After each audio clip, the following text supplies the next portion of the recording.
Praise the Lord. Hallelujah. Hallelujah. Yeda otiasifo nyankopon. Yesu Kristo yaje nkwapa. Odomberima nyankopon no edena sibebre. Edena sipapa pase enenso anopai wa makete mada abodwemu na moja dia wisane ye ne yasorefu ye nkete so. Ne wa maboni biara anka yen. Eye na doni na huma brontia. Enti se wokan Awurade asem Lamentation chapter 3 no verse 22 23 and about 24 na Awurade asem eka bibi se na homabro no eye foforo da anopa enenso Awurade homabro no aye foforo ama ye na anopa nso waje ye nkwa afro wu amena mu wa hohoro ye ho afro de enti nyina mu ama ya dom se enenso ye mfa nsori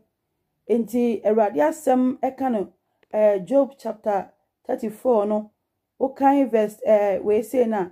okay verse 14 no I think say verse 14 no said the Awurade asem ka se oji ehome efa na se otwe ne honhom ne home eba ne nchen a okay to us 15 na o say enka nipa nyina beje mu preko enka nipa nyina ye beje mu preko na onipa besane akonotie mu senka Awurade gye ne home no firi ye mu Awurade gye ahonhon na odi amaye no Awurade twe firi ne ye mu a o senka ye nyina ye beje mu preko ye nyina ye besen akonotie mu sense no tie mu ne firi baye nenso Kristo adone na homa bronti anopa wa maye nja mu o maketrema da boju yasore firi ya namu na ketrema da boju mu na yetiase a nidim kuto na ni monyam enka ene da dwie anopa yi wase aba makwa mu biem menimo be che Awurade asem bia ode maame ena anopa yi na Awurade asem a ode maame na menpese menimo kyere se ekwan ben na ye nam so akwan ben kura ene ye nam so e wasetena mu abrabo ye ben kura na ye nam so wasetena mu akwan ye nam so no eso Awurade ani ana akwan ye nam so no eso ye bofo nani ehye ye bofo nani monyam se sa kwan we die eye ye fa so ehye ye bofo nani ana sa sem we na mepese anano pai menimu yesua na ye hye Awurade wona wonam Awurade akwan so na wonye Awurade pe no Awurade apede no afobu a ewo ho ma won ene bone a Awurade de beba won so ebia na sisi ade ye to beka se o ene ma nyina akobu ye mi di bone so mi yoke mi ye bibia mi yoke na so ema ure mfi se Revelation akache ye oka Revelation chapter I think say verse 3 no eba I think 14 no o se o fra wo se wo yodefo uni se woni odajani ni ohiani obi a wo fri se wo yodefo no obu hu se wo yodefo bibia ehia wo yoke udi bone wo yoke no Bible say wo honhom no Awurade ani so no obu se wo dadaja na fenso wo yohiani sana Awurade obu enti me ebia bedwen se me dia me yoke me so me di bone hwese me wo pna me yesei me wo yere me wo kunu enso so me san wo mpra bo baabi enso so ne ma ekosoma me sana bia bedwen no nyanso Awurade se wo ye dajani enti no ekwan ben ene ye nam so ekwan ben ye nam so Job chapter 34 no verse 11 o se namom onipa ni yoso kana otwia no na sede obi akwantie no sana oma no eto no o se sede obi akwantie no sede anamom biara wonam so no sede entro na wutwa no ebia beka se ebia akwan ben na mena so kwan no kra ne sen ebia kwan na wonam so no kwan na wonam so ya atro ukwan na wonam so no eye pesemi nkumunya ukwan na wonam so no ya hantan ukwan na wonam so ya nibre ukwan na wonam so ya nsakeka ene ahomaso ahya wo mani dwe ahya wo ma ukwan na wonam so ya wudie ukwan na wonam so ya amimdie enti sa kwan na wonam so no said ya wo saa kwa na wona so saa pepepe na Awurade say obema na beto esan say kwa na wona so enya kwampa kwa na wona so ye kwambone ye dubeko oseye mu kwa na wona so no emfa so biara mrew but ne ebema ebebere wo no eye bone enti wo say na mmom onipa ne yo so ka na otwia no onipa oni yo so ka na Awurade twia wo enti ni yo biara wo ye na asase we so no eso ka na Awurade betwia wo se wo ye de etena Awurade betwia wo kapa de etene sometimes I na ye ka se ye wo ka se bia ye ka se bia Awurade ntwia wo ka ebi efri se Awurade ena se ye edi boni nti se ye ka se Awurade ntwia ka wo se wudi matem but se wo ye de ye papa enka se ye ka se Awurade ntwia wo ka wonim se ye akatwa na de bre no ye akatwa pa enti ekwan ben na wonam so a Awurade edi betwia wo ka wonam kwan boni bi so enso Awurade ani ana wonam nsem nema boni bi so wani ye den wode wo se woni ageman obi ma wo chem so saa kwan na wo so no nam so ana enkrofo won se na wo so beka saa kwan na wo nam so ana ende saa katwa no ene Awurade de be ma wo saa katwa no ene Awurade de be ma wo wo yo bia wo bokro no saa katwa ne Awurade de be ma wo wo bia okuni pansa no wode wanya sika saa katwa no ne Awurade de be ma wo sa wo ye de etre dia Awurade be ma ho akatwa pa na sa wo ye bone nso a Awurade de ho akatwa ne be ma wo enti ade bia lo nipa wo ye na sase su no eso akatwa ne Awurade de be ma wo Awurade mfa onkofa yi ade bia wo nyeye ho akatwa ma wo ti se de wajua anka na Awurade akoma kwadu se kwadu na wujua ye daabi na mo anka na wujua ye no anka no na Awurade behwe so beto nsu aguso ma anka na fifiri bode na wujua ye no Awurade behwe so beto nsu aguso ma bode na fifiri kwadu na wujua ye no Awurade behwe se obema nsu ato aguso ama kwadu na fifiri ama kwadu ne ntene meye bode enti do nipa wo ye biara esu akatua na Awurade de bema wo enti akwan be ne nanso eso Awurade adi ana se ye fa sa kwan so eye Awurade fe se ye fa kwan so osina o kan to so a osina sedi obi kwan tie no saa na omane to no sedi onipa wa kwan tie no saa na Awurade mane to saa pepepe osi ampara osi ampa ni ampa Onyankopon eni nsembone Onyankopon ni nsembone o se onipa wa ya de trene ne se Onyankopon twa wo ka no no de ade bone mo na abre wo Onyankopon yesa o se na otumfo enchia temu Awurade Nyankopon nchia na temu de biara da Awurade Nyankopon nchia temu se onipa wa ya de trene wa ya de eso ani na Awurade de ade bone mo mabre wo nemu niema wo ye osisi a wo sisi unua ahantan a wo de ahye wo muma nya atwema wo de ahye wo muma pesemenkumo nya wo de ahye wo muma eni bebra wo de ahye wo muma no saa katwere na Awurade de be ma wo asisi a wo sisi unua sisi na emim dia wadi umia dina no saa katwere no na Awurade de be ma wo enti akwan ben na ye nam so ekwan ye nam so na tene ese Awurade ani ana adofo mo me nante kwampa so na Awurade ahu ye mobo Awurade ahu ye mobo na wagye yen me no mo ka senkakra ewo Isaiah chapter 59 verse 13 no o se ya to Awurade emra etwa no nkontompo nanso onipa betimi atwa Awurade nkontompo ana nanso so Awurade se watwa ne nkontompo o se ya to ne mra no ya se atwa ne nkontompo ya to Awurade mra etwa ne nkontompo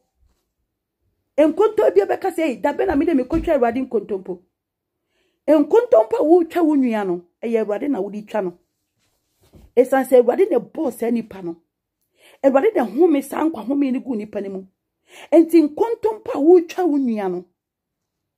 wo che Awurade nkontompo na wo kan to asa o se na ampa ye Nyankopon o se na wa yapa na yapa ye Nyankopon achi ye frɛ Awurade achi yapa ye Nyankopon achi ye kasa nhyeso ne mfonso kasa yesusu atronsem wo ya akomamu yi no adi o se yapa ye Nyankopon achi na ye kasa nhyeso kasa ye hye ye nua so enne so obinya ne ho kakra bia opese wo hye ne nua so kye ne nua se wonka nipa ho ni we fi se moja na Awurade digu mu no sa moja na abi na Awurade digu ohia ni mu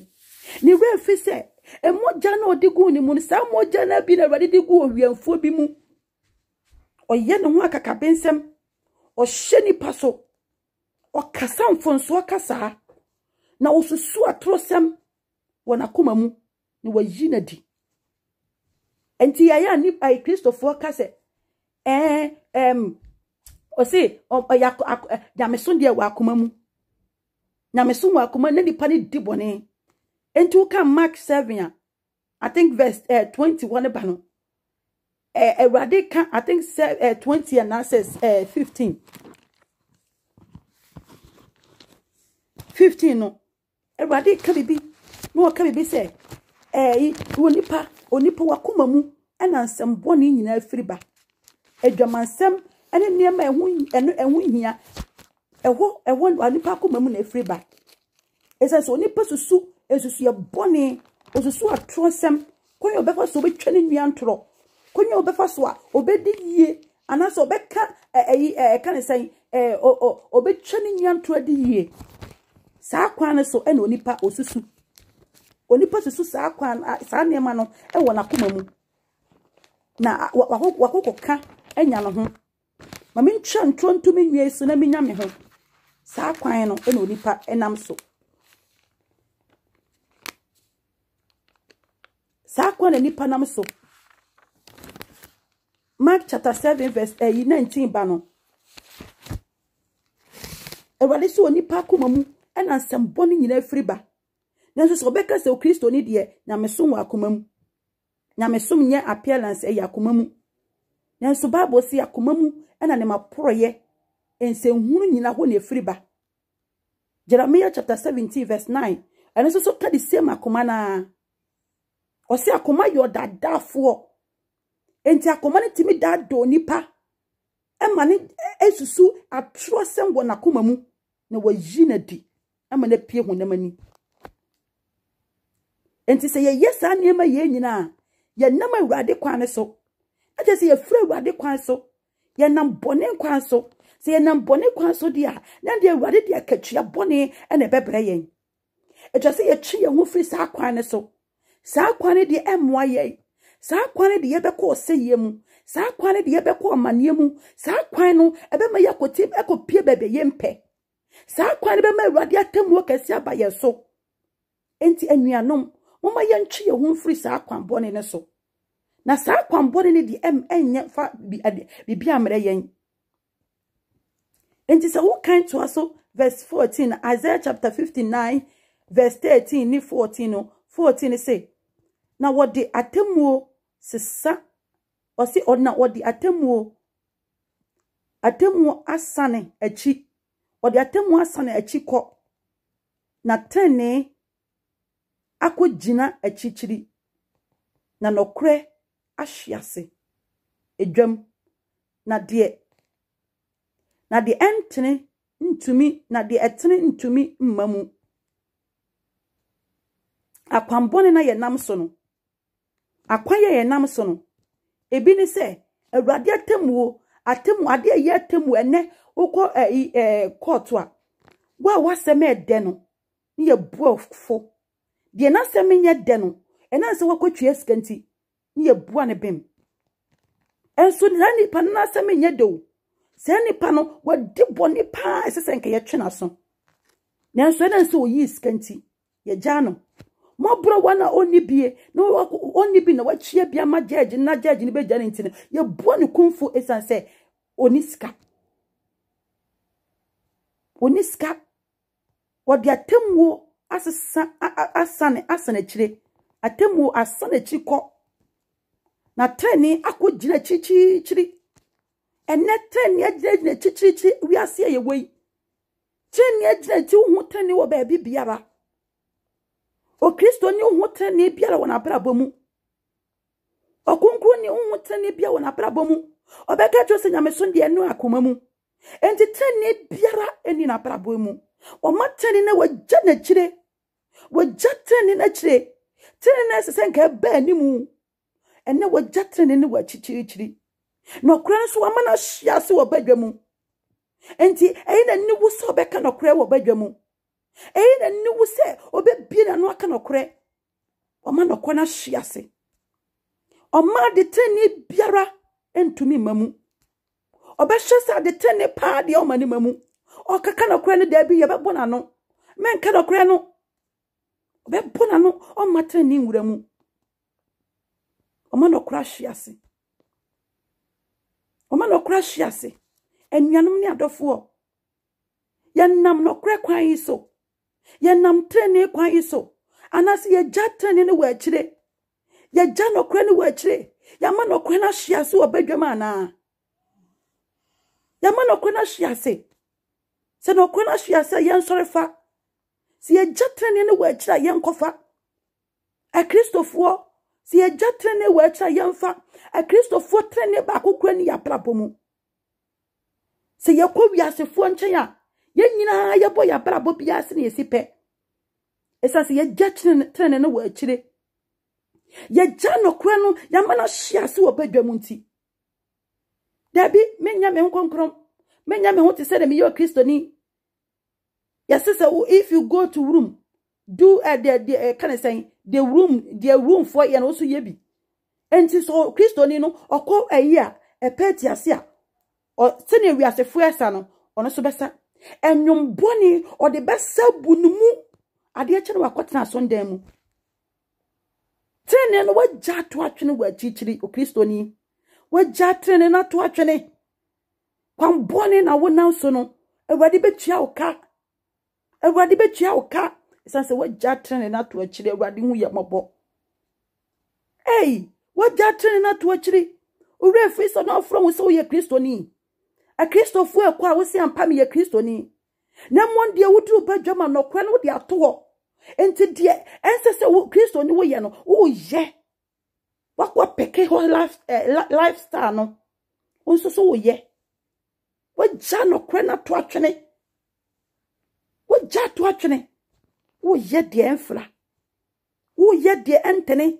wona nkwambone ne so ena no pay Ewade asem ba won chense free sa kwambone ne so na kwa sa kwambane ne so na ewade betua okabond kwambo akatwa bone enti se won pe ewade nsem akatwa bone dia ende free sa kwambone so se wo kan Deuteronomy chapter 28 na ewade chechemu ayi nshira wotene wo benante ekwampane so no de ode be ma wo na fei wo kan to aso a ene so ya ba na oksan kiremu no mia wa wo benante kwambone so wo nante kwambo wo ye de bone a de be no mia be ba wo so Kristofo kan ba bia nhia no ko awo no mo jai be bia no me ne wo no me ne do mo mpeso mbetie bi kura ento kan de good side no the bad side no wa jai enye ne dia enso so kwan a wo nan so nya kwambone wo pe Nyankopon nsam nhira Ewade mfa nhira ma wona wona kwambone so Ewade mfa nhira ma wona matro die so Bible si atrofo nyina agya ne obronsam enti se wona matro die so a Ewade Nyankopon onfa nhira emre wo se wona kunsun ni papa mu ni nya atwem so a Ewade Nyankopon emfa katwapa mre wo se wuti obi kunu uju obi yire a Ewade Nyankopon fa katwapa mre wo se wo twitwa wo ne wo nwan nantiri imu a Ewade Nyankopon fa katwa pamere wo free sa kwan ne so na kwan ne enye sa kwan ne du ko wuo mu Sa kwane de uko se yemu. O Kristo ni. O fra ho se o ye Kristo ni. Sa wona sa kwane so afri so. Na sa kwane de obeko se yemu. Sa kwane ntimi fo ogie bia mra. Wonya ogie bia wo sa kwane mu. Enti etwe sa wo free sa kwane mu. Etwe sa wo free sa kwane mu. Verse 15 it say. Isaiah chapter 59 verse 15. O say no kre na no kre. No say na no kre aye ade a eho ye na. No kre ya ade eho ye na. No kre aye ade eho ye na.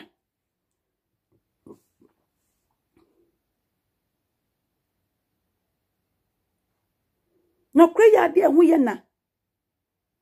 Na de otene na de otwe ne ho firi bone ho no.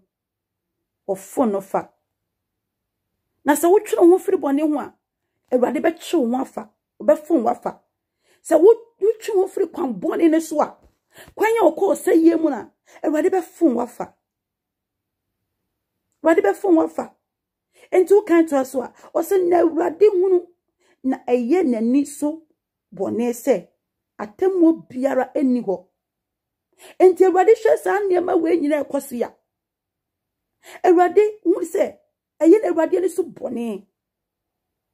Eye Ewurade ni so bone. Entrosem ye jatre ni wa akiri. Enkontompo edi ade. Enti no eye Ewurade ni so bone. Eye Ewurade ni so bone. Se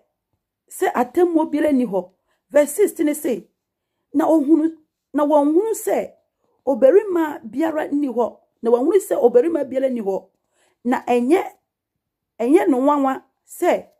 ogefo okamafo biara ni ho. Eni ho wowa uni ho wowa no. Na wo hye otrene na wo hye trene se nkatabo na nkwaje dade chem hye no ti. Na wo hye areto atare nkata areto ntare kata ne ho. Na ofra ni nkuntwe se ntema. Na verse 18 say na se oyo na se oyo no sa ara na se woyo no sa ara no obehye won no anamu. O se woye osa wodi bone no wotwa ntro no ma nkontompo ebedi ade no ma trene gina chichiri no wonfa trene anya hwe no Ewurade se woye esanti obehye omo anamu. Obehye omo anamu no so kan to so se ode abufuhyew ama ahohiahia abufuhyew ama ahohiahiafo ni akatua ama natamfo ensuo no aman nso ode akatua behye won anamu. Wana wo twa ntro wana wo kansem bone wana wo ma na kura na adi na wonante ekwan bone so no Ewurade behye omo anamu. Ode akatua kase bi behye omo anamu. Ode akatua kase ba won so abese won. Akatua kase yesu abrehwo adutwa na ode bre won. Adutwa na ode bre won. Abrehwo kase na ode bre won. Ode akatua kase bre won. Enti na wasiesie bonsan gemu. Wasiesie ama wona wonye de onu Ewurade pe. Wasiesie ama wona wonan kwan bone so no. Eni akatua owo hodema adebonyefo. Eni akatua owo hodema aboneyefo. Ona akatua owo hodema wona woye de entene. Wona wodi Ewurade bone. Wona wotwa Ewurade nkontompo no. Wasiesie de ama won. Wasiesie de ama won. Enti onipa bitiwa wase me de nipa ne boni si na wositie na timodin si na wositie nyina achi no oso wote wa wase o bibia ntimi ma me so me na metiwa from in na metiwa from me say ya no ka ne timo waye so sikani no o se me credit jiwani na wo ne ma pia o de ama mfinhia pi na Awurade ka kire ne se anana dwi maji o krafu nsem na wajapade no be wandia enam se ekwan ofa so no nya kwampanti na katua no ekowie ne bonsenjam na Lazarus de na katua kowie no Abraham kokum ene kwan ben na wonam so ekwan ben na wonam so Kristo ni kwan ben na wonam so menua kwan ben kwa na wonam so ekwan ya wonam so na etene wo Kristo anim ekwan ya wonam so na fata wo Kristo efata Kristo enkontompo na wodi twa Kristo ana entro na wodi twa Kristo ana adwuma mo na wodi di Kristo ana pese min kumonya na hantan kwan so na wonam twu firi sa kwan so na emoa wo twu firi sa kwan so na Kristo Yesu nsam hye eyehu na katua eyehu na katua yehu na katua yehu oni pa bia ntimi njira Kristo akatua no na katua yehu na katua yehu na katua yehu Israel fo o se Israel madomo dia obedomo mo no medome no na dia obehira mo so behira sa nipa no na so miro yi Israel fo be no mo ya so den omo ye de enye no hwede ode ye omo opaya sasim Emma Abraham ni we say ye from say Abraham ni kola ni na sefo Awurade paye asase mu mamu nyina kogu mu omu wiwi yo eya wiwi yo anwenwi mpanyindie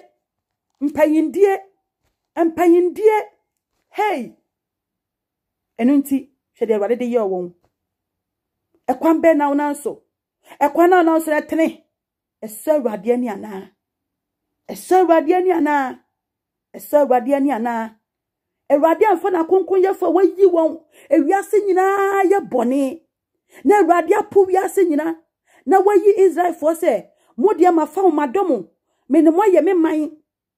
mani asomo no mo ye bone no Awurade amfa nche won ose wo nyina manika Joshua ni Caleb ekwan ben na wonanso ni paba Awurade nsem hye yehu enti ekwan boni bia ye nanso no ese ye free sa kwan so ntentem Bible say okwan kesere de okọ owuo mu ekọ osaye mu na ekwan tiatia no ene ye okwan no kore kwan no sa kwan tiatia no ene wona waka no kore wona wo do Awurade wona wontwa Awurade nkontompo wona wo ye de etene wona wo hu wonua ho nya wontan wona wo do nipa ohu nipa wo do won wona wo peni pasem ninyi asem ye na asem ninyi kwa amane mo hu ote ya ma no odima ni nua no onka ni nua chirisem onko Christopher a Christopher sa onu wansa na mo okọ wiase so a onko wiase side oni kan say kan say wiase fu enkokosa enko disco enko ipeti ase enkokosa mfandum boni Bible say mfa hunhum yento hunhum ndwom anya nyom boni ni sa nyom boni yeto ne say ye bi kwa ne say bi ne azonto mu na sefo nya sa anyo ne bi ochi ne ho fi sa anyo no ho oti ne ho obehye na kuma mu bete na ne nipadua nso so bete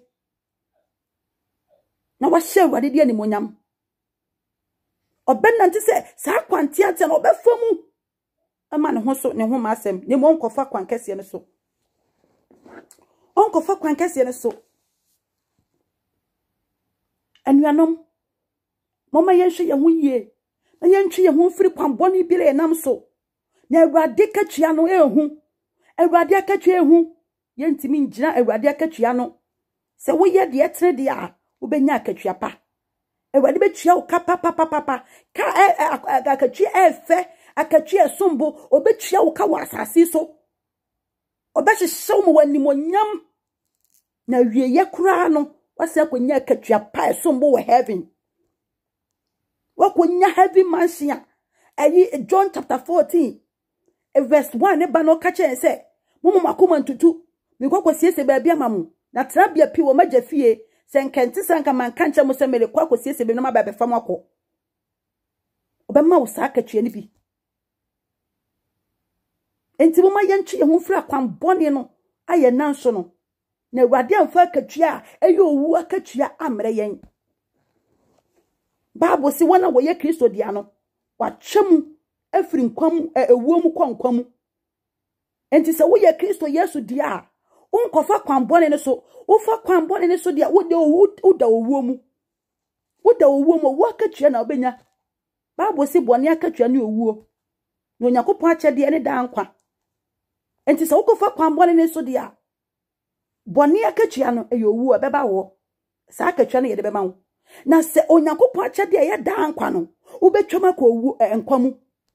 ubetwa owu befro owu mu akonkwamu hallelujah glory be to Jesus ene ne ya akatwa papa esese onipa bia ro tiasase so ohwehwe onipa bia o tiasase so omene ni di akire hwe Onyankopon nipa Onyankopon difo Onyankopon ye ne tese nyame ewo falu anim na emra oye adwuma pa esombo Bible ka Moses mu asem okadi Moses mu adanse nanso so Moses ye mfonso kakra nipa fam de ebeka se ye kakra bi but ebi Onyankopon ni so de ekese but to me nipa fam de me free se Moses bone a oyeye enye kese bi asa nipa fam de o nipa fam sa na ye bedwene no but Onyankopon ni de bone ketewa bi aye bone kiti kura de obeka se o we de nka nanka nipa sumasie nanka we ba ne so na mikotwa antre we na eye sei Onyankopon ni so de eye bone kese pa ono kura Awurade amfa square no o se Moses twawani na hye wanwa asase ne da ho no Kena asase pan honi asase honi efru wo so no maka efru so wahu wani behu Kena na so onan de ensi wo Moses pa Onyankopon akyɛw Onyankopon se da Moses ubewu wa ha Onyankopon amfa ne mfonso ankyɛ no okun no hwɛ sɛ obi a waye Awurade adwuma eboso Moses odin Israel fon ifri Misri meba adwuma mu di Moses kwandi omu kakam na omu be si na boakunu atendi die ne nyema Moses famu ni nyina achi se Awurade anya doma nko obonefo no soletia Moses emu nko soletia Moses emu na nko obi a waye nyame adwuma sei aka yehu ni se Moses de aso Onyankopon ba bi de eye den nko obone kan say Moses ase onyame o Bible say Onyankopon se oye ne se onyame wo falu anim nka ye den na obonsam ene Onyankopon abofo ko di aprapre o Moses emu hu ene ye na ye nan kwambone isu hey Awurade hu ye mobo Awurade mo aye enti uka Ezekiel chapter Ezekiel chapter 18 Ezekiel chapter 18 verse 30 no osi enunti Israel fie mi bumu mo kwan ehu aten hey mako Awurade si obu ya kwan ho aten mako o se ye ka se Israel fia Israel no ene yenya Kristofo yesi ya beji Kristo Yesu adi se Kristo abeto yen aka Israel fo ho enti se ye ka se Israel fo anka se o kasa ma Israel fo Bible say watro ase na to ama yen hwe so enti ase na wo kan Israel fo ene yenya Kristo so se wo ye Kristo ni die na se wo so kwa so na se wotimi wo se me ye Kristo ni die and the Israel fo no Kristo ka fa ho o kasa fa ye ho enti wo se Israel fie mi bumu mu amakwan ho aten mako Awurade Nyankopon asemni o se monsane o se monsane na monnane mo ho emfiri mu mra tode nyina mu na mumusuo anye suntudua amamo montoto verse 31 no o say montoto momra to de a mode to mra no nyina mfiri mo ho ngu na monye akoma foforo ne honhom foforo mfa o say na verse 32 they say na monya o say na monya de oribewu no wo ho ani je Awurade Nyankopɔn asemni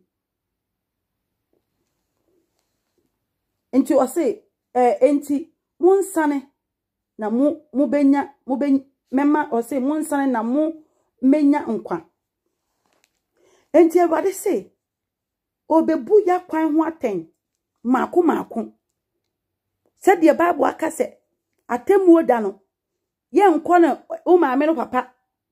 unnua oyo maame ye Kristo ni ntino wo ye okay obetimi akọ o say obebu ya ten maako ya kwan no obebu akwan ye nam so no obebu ya ten maako akwan ben na nam so kwan ben ye nam so ogidi ni kwan ben na wo nam so Kristo ni kwan ben na wo nam so wona Onyankopɔn kwan kronkron so kwan ten no so the narrow way no wonam so ana se kwan kese no de onipa ko se yemu no ana kwan tiatia ketekete no a de onipa ko nkwa mu no kwan ben na wonam so kwan ben na wonam so enti Awurade asem se yensane na yennane ye ho emfiri yemra to de yemra tebia mu na yemusuo no anye suntudua ma yen efebedruwa ye di boni na Awurade atua ye ka no aye beko bronsenje ne ya moya asanu anka se o Awurade mi hu ya nka enso na aka achi na ye musu ama yen enti o se momra no mumfiri hu entu mumfiri mo so engu o se imra to na yeto no emra to na yeto retu Awurade no Awurade mra na yeto no o Kristo ni ukokodi bosi ye wado mra se Bible si ado nti yenkoso nya bone da enti ado no Paul se ado nti yenkoso nya bone ana da bi da o si da bi da Paul se da bi da na Kristo aje wo de wa Kristo de ne moja atonte se wanya pamu aka se Kristo Yesu me fa se me kan ma dwen kwon de wawie enti ukoso di bone no udi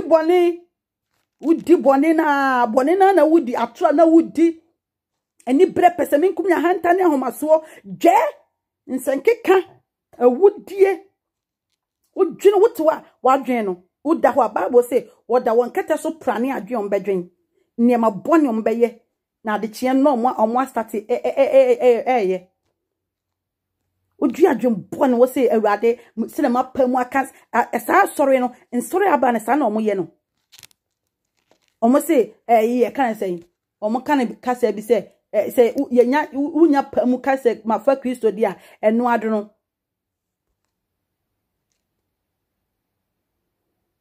say kan say one for save forever save was say enti no to no odi bone na onankwa kakaka ne so bone na o se o mapamu aka say Kristo mafa Kristo enti osofo akwa o twa ntro o se mapamu aka say ayi on sere bone fache ensere Awurade moja anwohoro ne ho because of wonya pamu asere bone fache enti no ogusu di bone no Awurade akatwa ye hu enti onipa ndwane na ye nwohoro ye hu mfiri bone mu ye nwohoro ye hu yemfiri sa akwan kase na de onipa ko se ye mu no sa akwan kase ne de yekofa so a yebewu enti yenwuru ye hu free sa akwan ne so Romans chapter 8 verse 1 no o se ene afei afobo biela ni ho mma won a wo Kristo Yesu mu o se na Kristo Yesu mu nkwa honhom emra no age me afiri bone ne owuo mra no mu na de emra no na de emra no entumi anyo enam se honam ma no ye mre no onyankopon soma ono ara ne ba bone honam suban mu ene bone enti na odibu bone no fo honam no emu onyankopon asoma ne ba no ono ananka obone bia ne ho no osoma ne ma ne bai ebe fa yeye bone to ne ho so enti yeye bone ni kogu Kristo so ema yeye be ya atrenefo enti se yeye Kristo yeye bone na kogu Kristo so na ma yeye be ya atrenefo dia endi edi enti ene yekoso nam kwan a ede yekose yemu kwan a ye be fa so ede ye be kose yemu esese Kristo abeji ye bone no Kristo abeji ye bone na guni so enti edi enti esese yekoso enam sa kwan so a ede yekose yemu. Hey, Jesus. Jesus.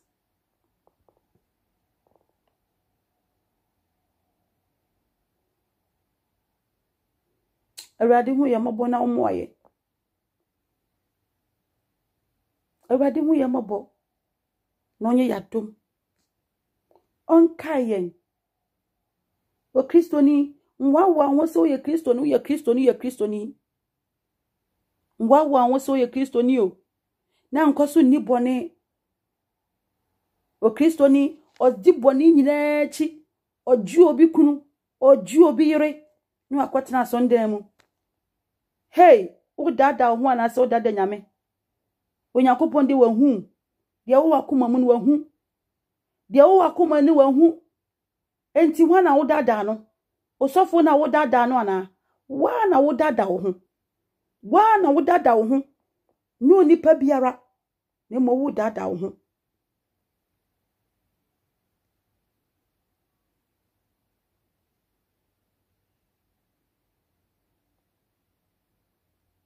Masu kitaraburu yanda.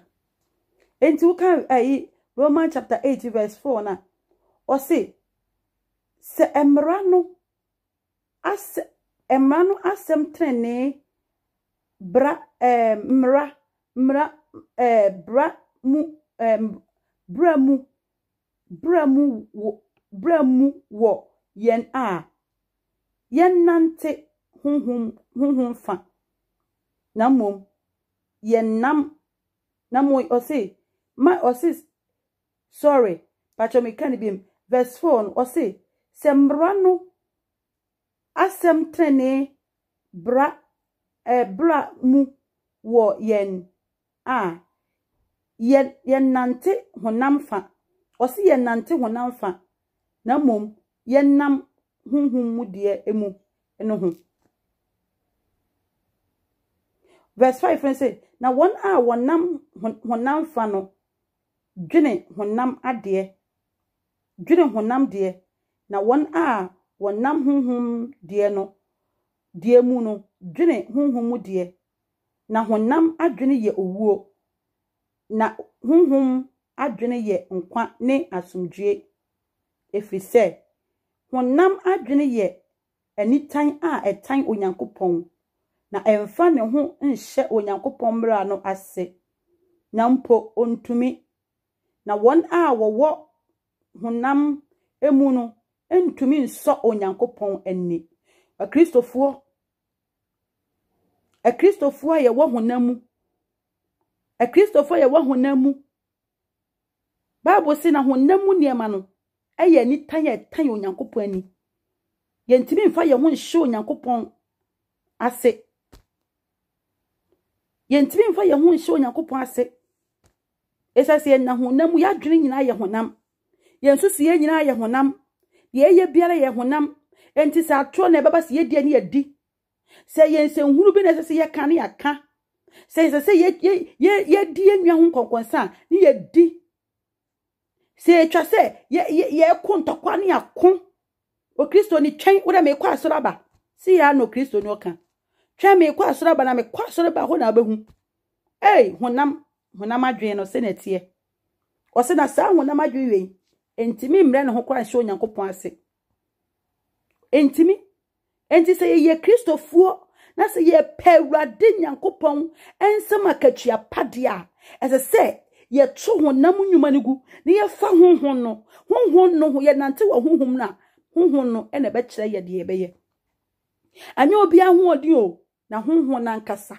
hey hallelujah honhon na nkasa na eboa ye o honhon na nkasa na edelete ye o honhon na nkasa na kire se fa ha ben fa ha o enti se wo kan Romans chapter 8 1 verse ayini bana verse 6 ni bana o se sara nso na honhon no boa yen ha hallelujah sara na honhon no boa yen ye mre yomu hallelujah efrise se de ye be bompa ye a ese no ye nim na so honhon no ara dia pinie a eni kabia emu ni kabia di mayen o se na de o se ne eni kabia di ma de opepe o se opapa yakoma de papa yakoma adwen akoma adwen oh sorry de papa yakoma emu ni nim ade kodie a eye honhon no adwen efrise odima ahotefo no se de onyankopon pe honhon ni dima ahotefo se de onyankopon ma ye mbre no anya ho ya ho odin ye se konkure Bible se konkure ni mo bi ntimi ho onyankopon konkure nya obi ahoodi o eye honhon no na ebo nipa honhon na cheche yen honhon no enti wo kire wa honhon ni kire wo se wo ye de anya na honhon akasa kire se ade we enye menye na wa ye sitie na wa twe ho afiri ho enti honhon ade e pa na ye sitie se wo be ye sitie ma watie de honhon ka kire wo ebi wo kodi boni pa honhon ya ka asa kire se twe ho afiri ho na wako a Christopher se ye de honane nante de ye bewu enti mo ma ye ma honhon no kwan na honhon na nkasa nkyerɛkyerɛ yen Bible say odima odia penisie dima yen wo se no oboa hotefo no oboa ye se de onyankopɔn pɛ onyanti de onyankopɔn de na ba se o ma meboa yen onyankopɔn Yesu Kristo ni se yentimi oni se yentimi ye notie ye yenso ne notie o oni se yentimu ma brabo konkron ne mo se honhon ne badia hey karabo sukita labaya honhon ne badia obeboa ya me yaye honhon ne ba entiro se menje mo janka enje se honhon na ni wodi a ye yanyanka entiro se menje mo janka mesuma honkoku tumi na ba mo so o ne mo nya ho den eti honhon no na eboa ye yo honhon no oboa ye owura onua dofo onua ba onua bema o Kristo ni se wo pe Awurade ensema katua pade a wo pe se wo fa Awurade kwana wo nya katua pade a ma honhon konkon ne mo a wate honhon konkon ne betima bo a wate honhon konkon ne betima siesie wate honhon konkon ne betide wakọ kwampa ne so wate honhon konkon ne betima cheche de Kristo apede wa pede wontimi Bible se konkon ye ne mo bi hu Onyankopɔn anya me kwa asora batwe na obehu ni bia anya me yo Kristo ni nanso ko wiasefo man wa ye de wo pɛ nye no bia se honhon na nkasa ba obekire de wo ye obekire de ye honhon na nkasa ba obekire how to dress anya wakoma mu nko o onu anya wakoma mu nko o anya wakoma mu nko o anya wakoma mu nko o se wakoma mu ni tia ese se dedi mani aye epie wo honam nso se wakoma ni mu tia se honhon ni bedi hina onu obekire wo ma honhon no kwan wa honhon di ntimi mo abrabo konkon no wa honhon di ntimi nya de eso Awurade ani ne mo honhon no ne be ma wa ya de eso Awurade ani wate honhon no Bible se konkon ni mo bi hu Onyankopɔn o konkon ni mo bi hu Onyankopɔn o honhon ne be kire wate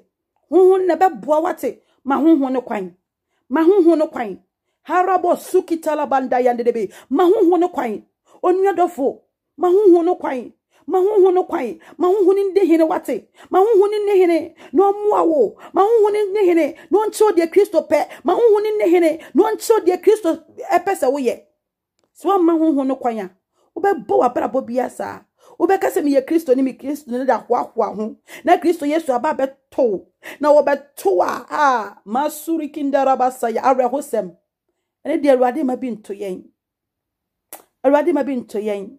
mama ye ma honho no kwan na honho no take over na se honho no take over obekire de yenye emra ya ye mire no mo emra ya ye mire mu mpo emra ye hu de yenye no emra ye tete no emra ni da so na sa no hey honho be hye yen den honho ni hye yen kra den honho ni hye yen kra den honho ni hye yen kra den ho kabare yan dere kan dorobo sukitaye enye honho na ka ye be den enye honho na ka Paul mo be ye den enye honho na ka Peter mo be ye den enye honho na ka Stephen be ye den emra ye si na bo hey Jesus karabo sukintala barianda enka Stephen be ye den emra ye si na bo ye kunu oni boni biara onye hye enka be domi won enka be cancer boni aguon so ka be bamu so enso ni nyina o se agya for won boni kye won hey honho na o honho ni hye ne ma nkoko hye ne ma ha oh Jesus karabo sukitala bandaya ma honho no kwan o Kristo ni ma honho no kwan ma ni medi hene wate honho ni ne be boa ma for Kristo Yesu akwan so honho ne be boa ma for akwantene ne so esanse ye wo kwam ye nu karabori andiri andaraba sukintaya yendere bo sukitaraba ojuntufo bi tunju mo se ye wo kwam bia ni panyina betu minia na ubeko biana ye wo kwambia eni panyina betu minia na ubeko biana ye wo kwambia ni panyina betu owiase ni panyina la wo ye president yo wo ye odishio wo ye akwa wo ye sikani yo wo ye ohia ni obetu sa akwa ni bi eni owuo na after owuo no akatua pen na wokoje onyankopon nsem akatua eya asundue anase eya awreho rama hindere handoro kosuri andara basata Awurade hu ye mobono mo aye wai Awurade hu ye mobono mo aye wai Awurade hu ye mobono mo aye Kristo hu ye mobono onye ya donwai Kristo hu ye mobo oh Jesus Awurade hu ye mobo wai Enyankopon bo aye wai Enyankopon hu ye mobo wai Enyankopon hu ye mobo na akatua kese bi wo ho akatua kese bi wo ho akatua kese bi wo ho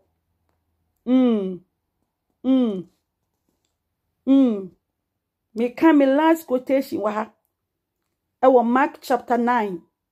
verse 44 no be say hu ade se wo ye de etena obekọ ba bi papa na se wanye de eten so a obekọ ahoyehia gyamu Mark chapter 9 verse 44 no o se de won no aboa enwu ni na oja no enum o se ukru ibumbu no enwu na oja no nso eja no enum da hell no won senjem ene no o se eja no nwu eja no enwu da biara da Revelation chapter 8 sorry say me see me can say me last quotation now so me the big can we brother fan cheme Revelation chapter 8 no 20 verse 11 Revelation chapter 20 verse 11 oh Jesus ready home mama bo Revelation chapter 20 verse 11 osina mi hu ahungwa fita kokoro ne de oteso asase ni osoro dwane nanim na wanya baabi amma won na mi hunu awufuo nketwa ne akese se wogiragina ahengwa no anim na obuebue enwoma mu na obue enwoma foforo bi mu enwoma foforo bi eye nkwanwoma eno emu na wonam nsem watworo no nwoma no emu no so bubu awufuo aten se de won enwuma tie hey na epuyi na wufuo a awuo no eman na owuo ne asamando yi awufuo a ewomu no ema nso eman na obu wonmu biara atense de won nnwuma tie na otu owuo ne asamando twene oja tade no emu yei ni owuprenu no na obiara a wanhunu no se wode no ahye nkwa nwoma no emu no woto no twene ojatade no mu. Hallelujah. Oh God have mercy. God have mercy. Ojatade bi wo ho enti ye adwene se yebetima di boni bia ye pe bia ne ye ho free ne ye wu a ye nya asundua ma ye kada ye boa ye wo jatade bi wo ho Awurade asiesia ma obronsan na bofo na mo wona wo be fa obronsan kwan ne so no de omo nyina be kosa wo jatade ne mu bi omo nyina be kosa wo jatade ne mu. Bible so Onyankopon akyede ene daa nkwa. Onyankopon akyede ene daa nkwa. Onyankopon na kyede eye daa nkwa. Daa nkwa akyede. Oh Jesus. Daa nkwa akyede.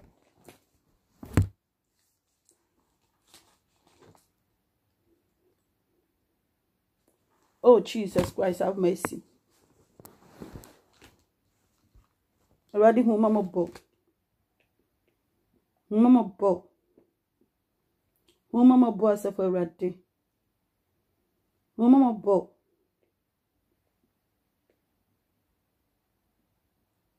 Hey, karabosuki taraburu yandara babasai. Already who mama bo. So what kind? Revelation chapter 21. Verse 1 ne bano. Ebesi 18. Erade ekyeyen se. Eho wokenkan ya ose. Erade kyeyen se. Obepo pa yaniwa verse 4 no kwa se. Ose na obepo pa won aniwa ani suo nyina. Na owuo ni ho biem. Hallelujah. Efri se kane nuoma no atwemu na de oti ahengwa no so no se hwe meyo ade nyina foforo. Hey,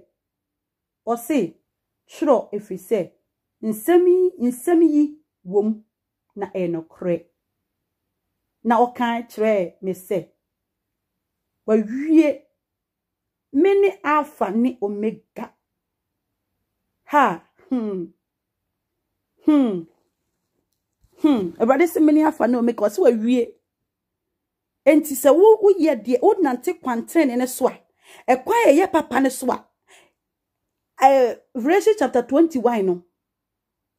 Everybody say wa wie ade nyina foforo benya akatwa pa sombo akatwa pa Erade mo ayen na wo hu ye mobo wate na onom yen ena no pay de Erade de mamini enye me wadi kan wadi amame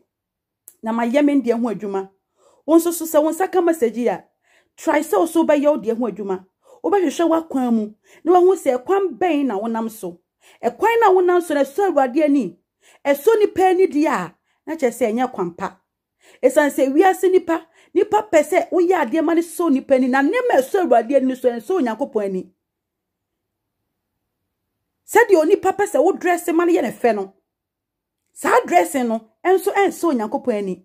enti de be so Erade ani na wanya Erade nsem akatua pa eno na ya ade sombo kese Erade nombo aye no ohu ye mobo Erade nya ya dom no mo aye hey Erade nya ya dom mo aye